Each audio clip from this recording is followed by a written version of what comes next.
ये दान पुण्य का खाने से ऐसे डरो जैसे जहर से डरते हैं। कई बार कहा है, गृहस्थों के अन्न के बड़े बड़े दांत, भजन न करोगे तो फाड़ डालेंगे आंत।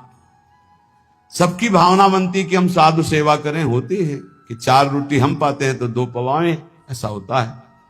ये जो अधर्म का पैसा का भंडारा पवाओगे ना संतों को, तो ये आपस में खोपड़ी फोड़ेंगे, पट्टी बांध करके घूमेंगे। जहां तिलक लगता है वहां पट्टी बंधेगी, जहां एक दूसरे के चरणों में झुकना चाहे वहां बहनी बिटिया की गाली और थप्पड़ चलेंगे। क्यों? क्योंकि तुम्हारे पैसे हैं, तुमने जैसा कमा के दिया वैसे ही दो। बकाया प्रार्थना है, जिनके कानों में शब्द पड़ रहे हो, माधुकरी पालो या जो नमक रोटी बने उससे जीवन यापन करो।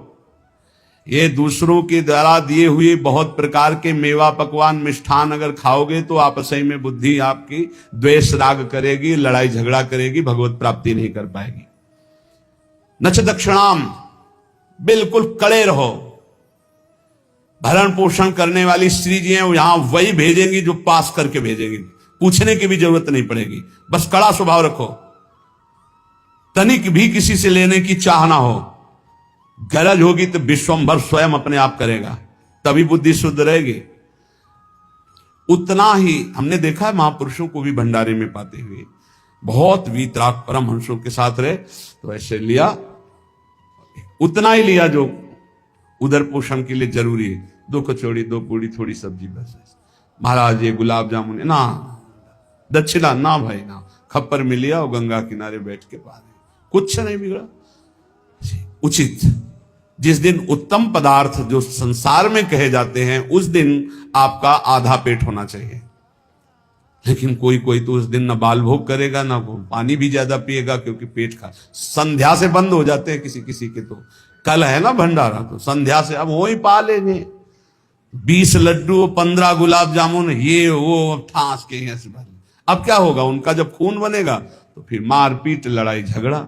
बचो इस दक्षिणा से, बचो इस हलवा पूड़ी से बचो। प्रार्थना है, शौचाई बनेगी, चाहे नमक रोटी खाओ, चाहे रबड़ी रसगुल्ला खाओ।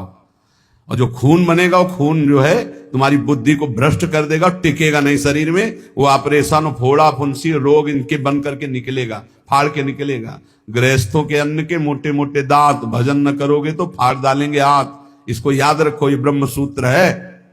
ये ऐसा मत समझो कि हलवा पूड़ी और सब रसगुल्ला बड़ी हाँ आराम से खा रहे हैं, बड़ा चैन है बाबागिरी में या दान पुण्य के धन में। गृहस्थी होकर कभी ऐसे हाथ फैलाना मत सीखो, ऐसे देना सीखो, ऐसे करना मत सीखो। और विरक्त होकर के जितने कम से गुजारा चल जाए उतना खाओ, ये सब बहुत बचो। इसीलिए शुरू से यहां सब नियम लगा हुआ है, बाहर नहीं जाओगे, मिलोगे नहीं, कोई भंडारा नहीं, किसी निमंत्रण में नहीं जाना, बिल्कुल शांत अलग, जो प्रिया जो दे दे खाओ और भजन करो, भगवत प्राप्त हो जाओ।